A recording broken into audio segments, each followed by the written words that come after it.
Wala naman tayong kamuang-muang, wala naman tayong kalaban, wala namang nagagalit sa atin.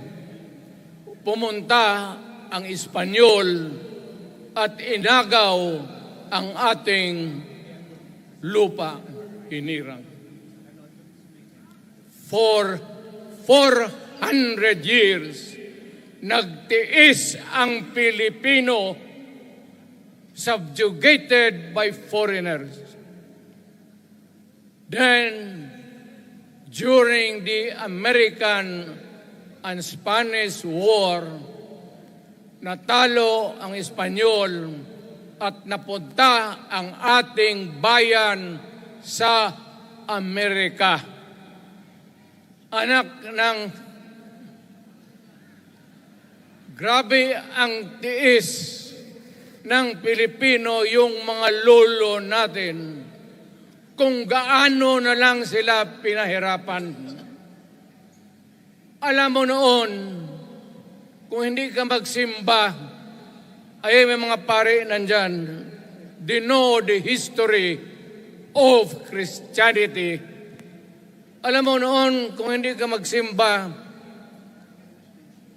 10 palo sa katawan mo. You doubt my... Ayan si Father Ibasco, Chief of Staff ko sa City Hall. Siya yung NPA leader doon sa Libungan, may plenum ang komunista.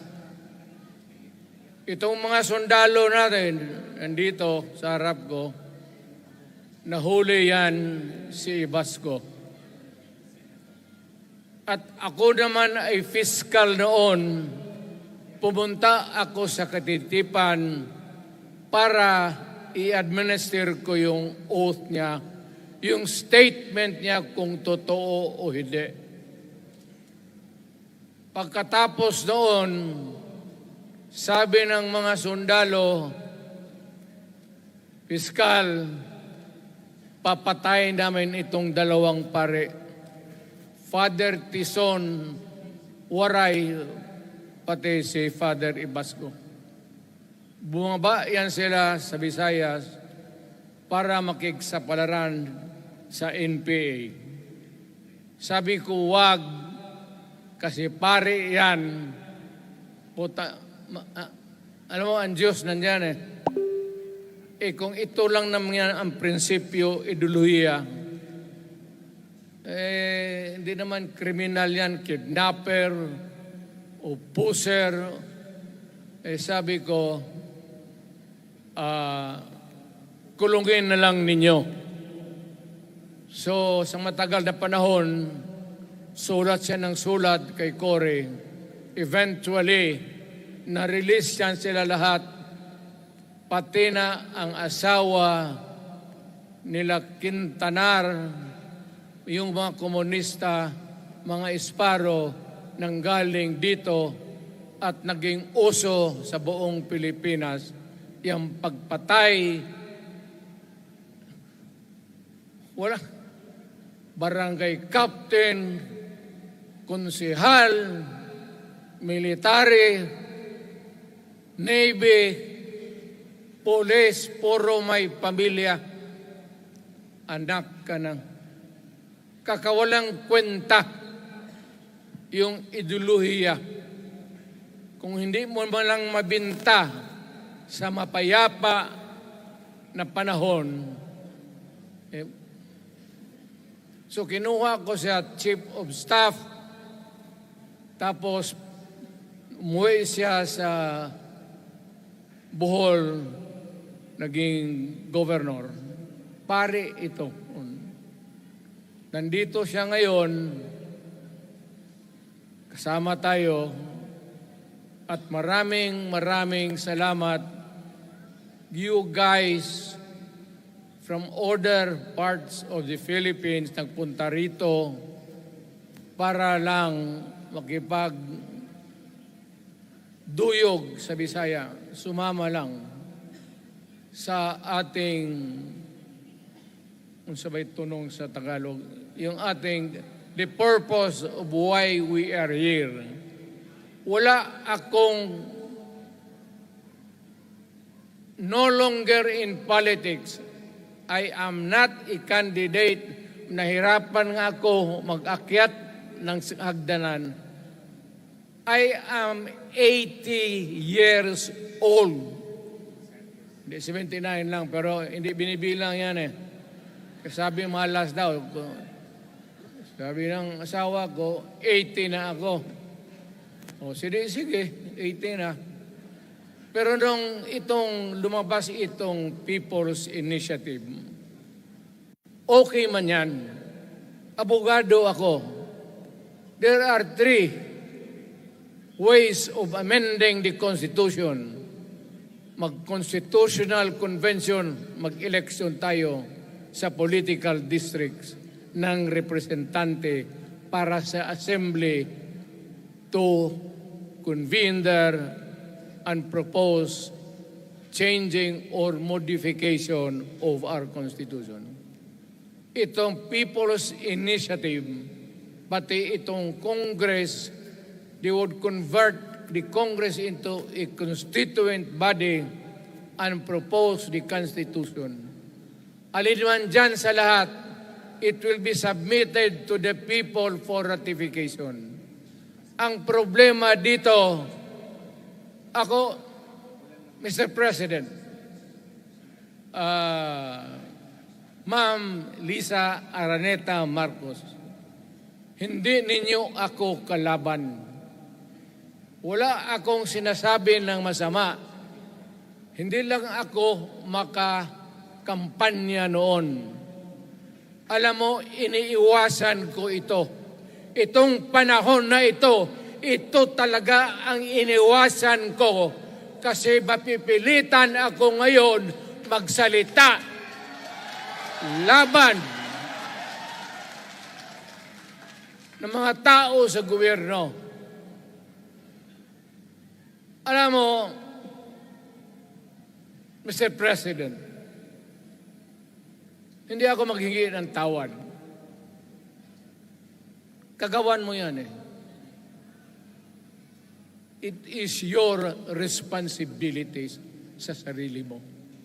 What you do in this world binds you. Iyo yan.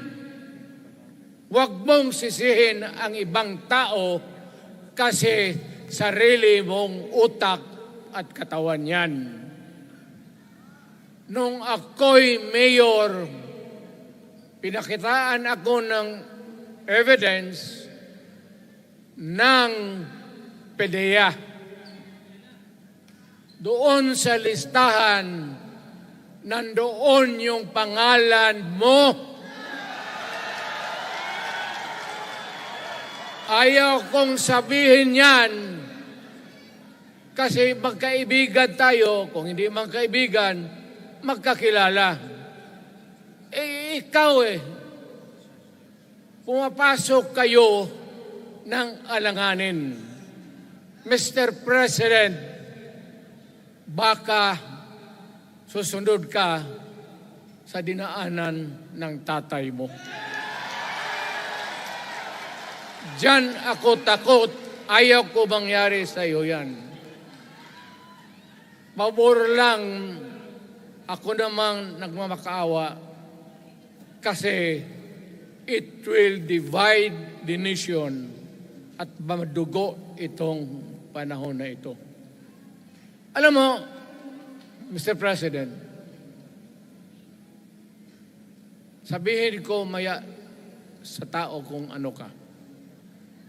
Noong unang panahon, hindi tayo puro Bisaya, nagkita-kita doon sa Luzon. There was a community of Filipinos. Galing Visayas, galing Ilonggo, galing Waray, galing Mindanao, galing Hulo, galing Lanao, Cebu, Samar, at Taas, Pampanga, Apare, nagkita-kita yung mga minono natin. Kasi hinawakan tayo ng Espanyol, pati Amerikano. Nung dumating ang panahon na tayo'y nagkaharap na, sabi ng mga lolo natin, ano ang gawain natin sa bayan natin? Pwede ba tayong magbarangay-barangay lang o magkaisa tayo? Di na bale, iba-iba ang salita natin. It was agreed by the Filipinos then of all walks of life, Ma-Ilocano, Ma-Cebuano, mga taga Mindanao, they agreed to form a constitution. Alam mo, yung constitution parang bahayan sa tao. May poste. Sabi natin, magawa tayo ng magandang opisina where we can meet and talk about the destiny of this country. Doon, they agreed na may malaking bahay, may poste, mga malaking poste, at may mga muebles at kwarto, living rooms and all. Ang usapan na from time to time, lumalaki na ang bayan at magdagdag tayo ng mga opisina sa mga opisyal. Maganda yun. Bahay yun. Mga sahig, nandyan lahat. Lamesa, desks, chairs and everything. Wala tayong pinag-usapan na sirain yung bahay na yun. It was intended for posterity at inabot sa atin yung konstitusyon na yan. Although it was amended and modified, but it is still the fundamental law since 1935 hanggang ngayon. At what keeps in Ilocano, Bisaya, Waray, Moro, bakit tayo nagkaisa? Magkaiba ang salita natin, ang pagkain, iba. Ugali, iba. Bakit tayo andito ngayon? Dahil sa isang bahay. Yung bahay na yan, yung papel, the Constitution. Ngayon, ang Constitution is supposed to be a permanent thing. Ang batas na binigay ng Constitution so Congress, lawmakers, they can make laws every day, modify, change it if they want every week. Okay lang yan. Huwag ninyong pakialaman ang Constitution kasi yun ang bahay opisyal ng Pilipino. Anak ka ng, bakit pumasok sa utak ninyo yung People's Initiative? Anong nakain ninyo? There's nothing wrong with the Constitution right now. The environment in the Philippines seems to be positive, okay. Wala namang problema. Araw-araw, nakikita tayo. Punta Maynila, marami akong kaibigan, mga brad ko, mga classmate ko. Okay ang buhay natin. But suddenly, nandito yung People's Initiative. Alam mo, sa umpisa pa lang, nagdududa na ako. Bakit? People's Initiative manggaling sa tao. Dapat yan galing sa mga purok at doon sa barangay at doon sa DILG, ipasa nila sa syudad, sa probinsya, at sa national office. Dito mga congressman,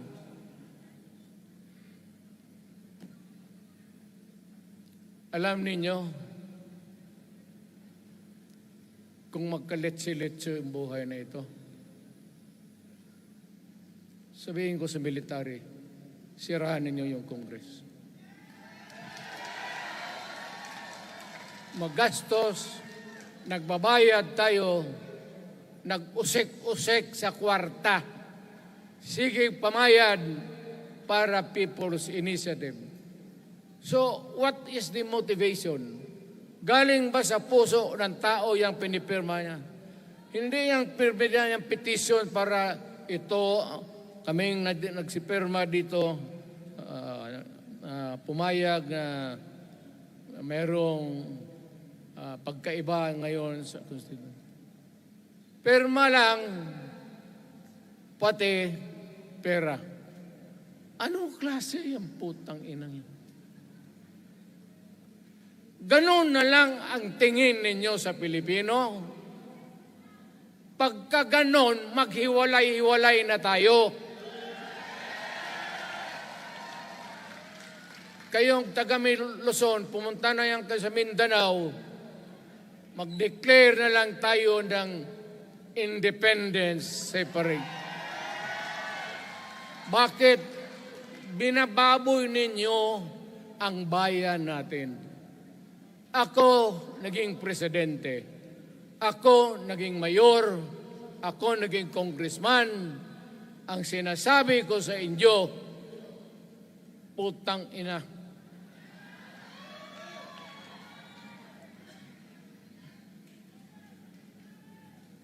Malinis to.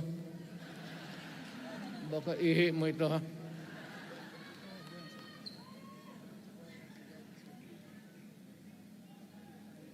Nakakaubos talaga ng laway itong...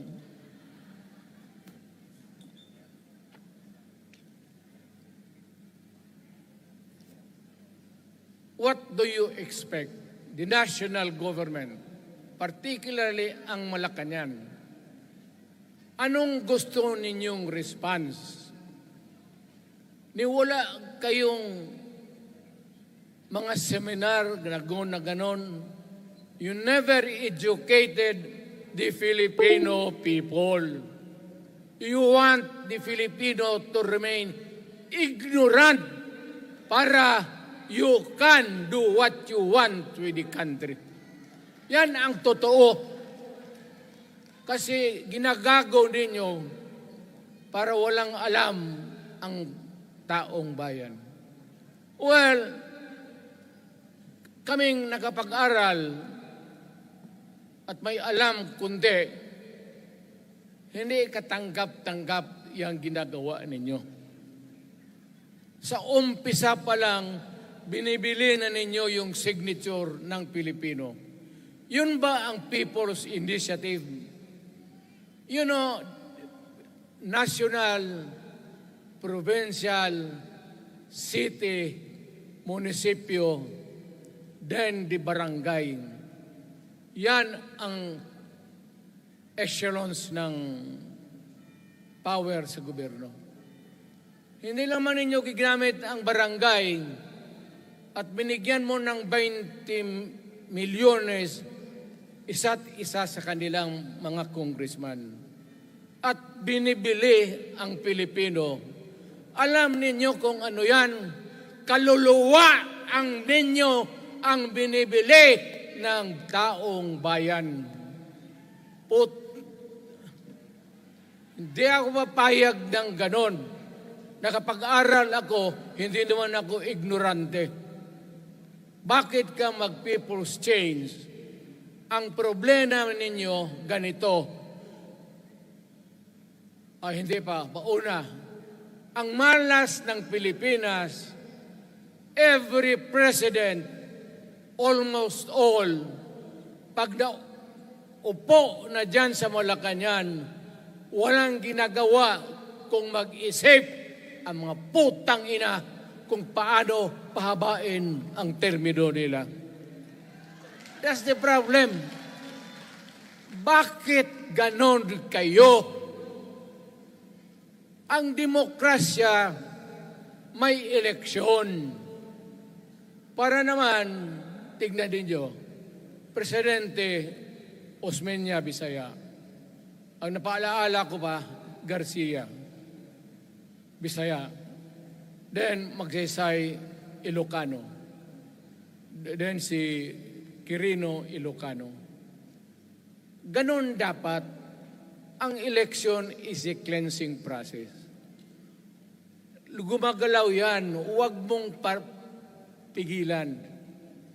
Ngayon, kung ikaw nandyan, naupo ka, you stop the process of governance, hintuin mo, kasi pahabain mo ang termino, gusto mo. Sabi ko nga sa iyo, Mr. President, kaibigan kita, Bingbong. Pag pinilit mo ito, lalabas ka ng Malacanang kagaya noong panahon na pinalayas kayo.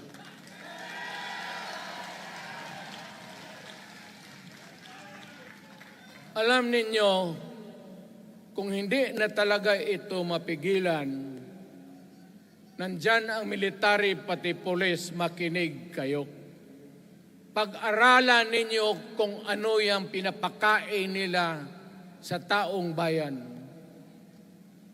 At pagka nakita ninyo kung ano ang mali, you correct it. Nasa inyong kamay na yan. Ganito yung plano. Presidential, tapos parliament.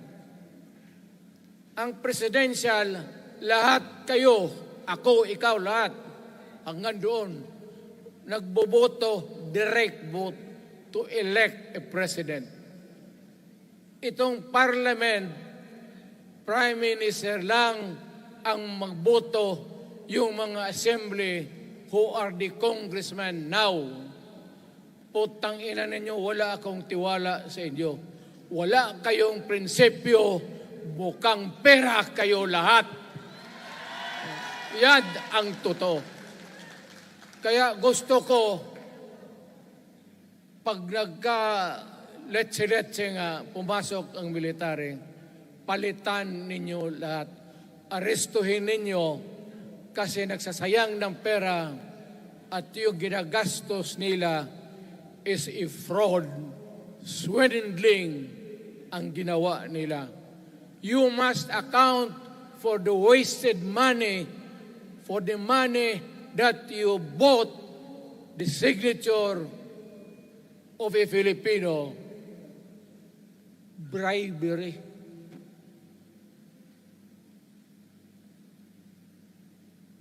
Magdasal lang kayo.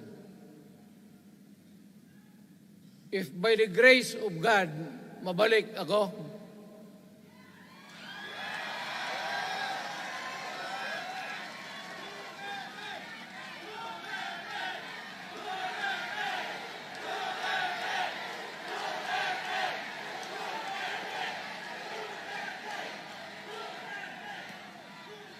milagro lang naman yan, hindi ba yan totoo? Utang ina kung mabalik ako, arestuhin ko kayo lahat for the swindling of the Filipino people. You committed fraud. Pinagsayangan ninyo ang pera namin. People's Initiative does not involve buying the vote or the signature of the Filipino. Talagang mga wala kayong prinsipyo, mga putang ina ninyo. Yan naman, baski ano ka, diyan katagal ako, yan o. Yung sa likod ko, umupo ako diyan. Vice Mayor ako. Diyan, Mayor ako, pinakamatagal. Naging congressman ako. Presidente. Kayo, nagpasok sa Congress, eleksyon, nanalo, SECO. So parang ganito, yung mga para sa mga dalaga pati lalaki. Pasok niyan, Seiko. Paglabas niyan, pagkatapos, Rolex na. Pumunta ng Malacanang, nakatamaraw, paglabas niyan, nagka-Mercedes-Benz. Busog kayo lahat. Tingnan ninyo yung mga bahay noon ng mga congressman at tingnan ninyo ngayon kung ano kayaman sila, lalo na yung mga bahay nila sa Maynila.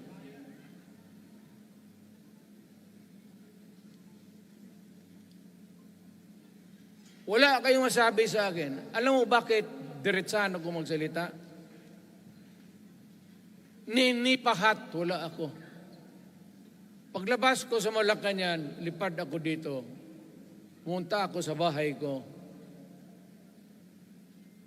para mag-retire. Ayaw ko sanang bumalik. Ayaw ko na. Matanda na ako. Putang ina, napapandol lang ako dyan eh. Kaya lang, marami akong magandang naisip kanina papunta dito. Kaya yung sumasayaw lang kasi yung mga alin. Nabakante tuloy, nakalimutan ko kung ano ko nang tangina. Huwag kayong magpaloko. Alam mo, Parliament, ang ambisyon niyan, karamihan galing kay Lisa Marcos pati kay Romualdez. Bongbong bangag yan.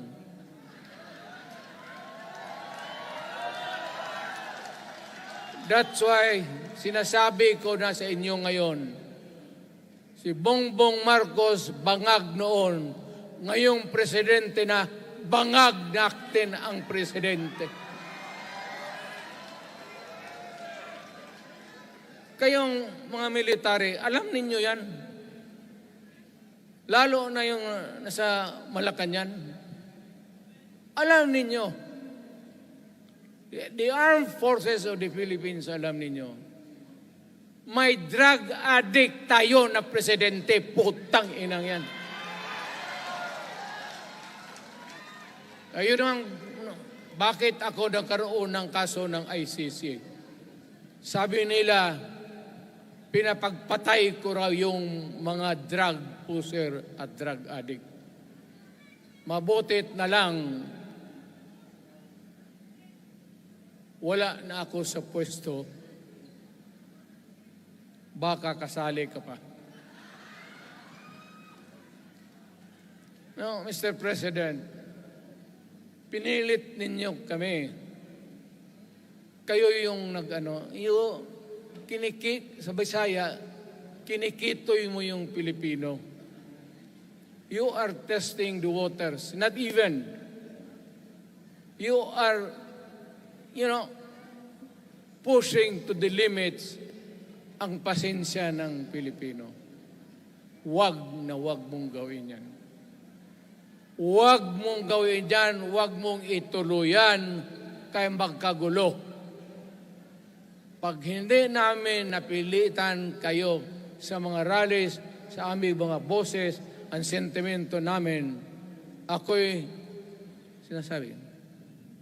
sinasabi ko sa military, nag-hemorrhage ang bayan, gastos dito ng gastos doon. Tapos kung mag-speech, ang pinag-usapan ang putang inang pobreng Pilipino. Gastos dito, gastos doon. Mga military, maawa kayo sa bayan. Pag hindi namin kaya, gawin na ninyo. Gawin ninyo, kawawa ang Pilipinas. Alam mo, presidente, tapos mag-parliament, tumatakbo ng assemblyman o congressman niyan si Sandro, tapos ipasok nila sa assembly, gawain nilang prime minister. Yan nga ang sakit ng Pilipino. You want to perpetuate yourself in power at the expense ng buhay ng bayan. Mabuti sana kung bright kayo. Kung drug addict ka lang naman at may asawa kang hungry for power, tapos may isa itong taga Leyte, gusto siyang mag-prime minister at gawin niya itong bongbong, diyan ka lang, ako ang bahala. Ceremonial president ka na lang.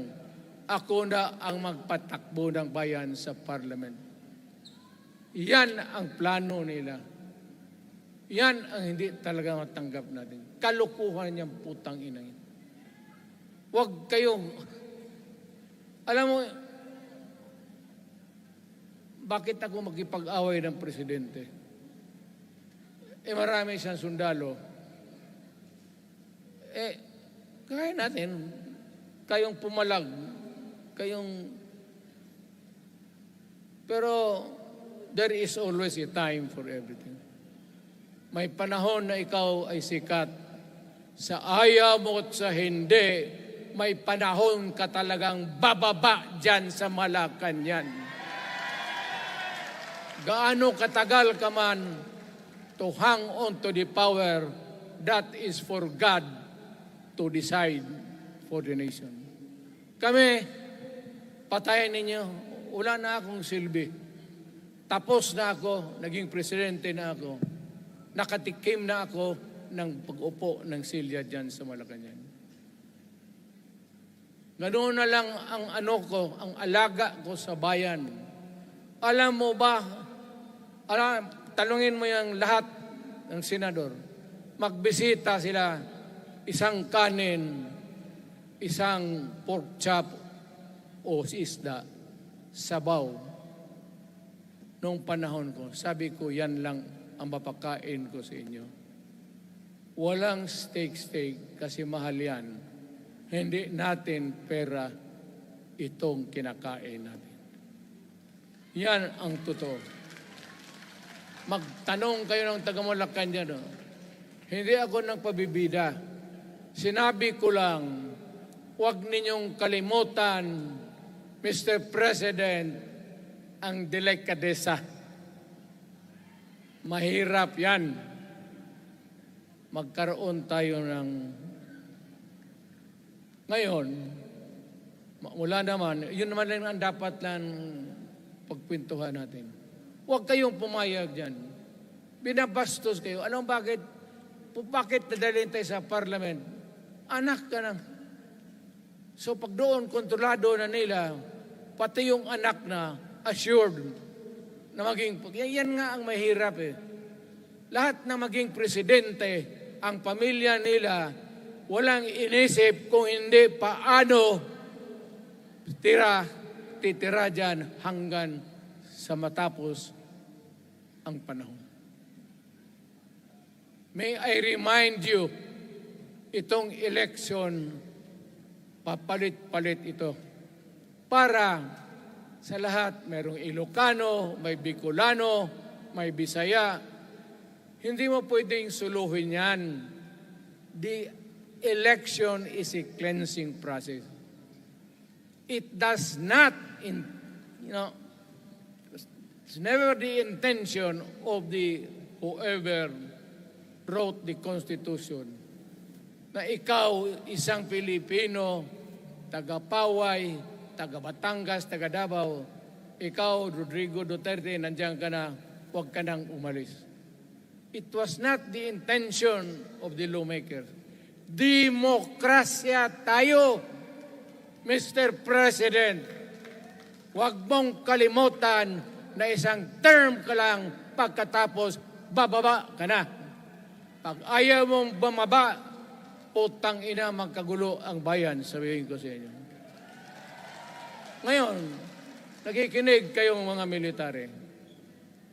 Gusto niyong iwasan ang dugo? Kayo lang ang makapigil nito. Putang ina, pigilan mo yung kalukuhan na yan.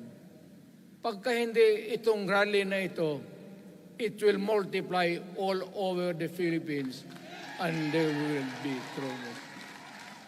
Ako ang nauna kasi galit ako.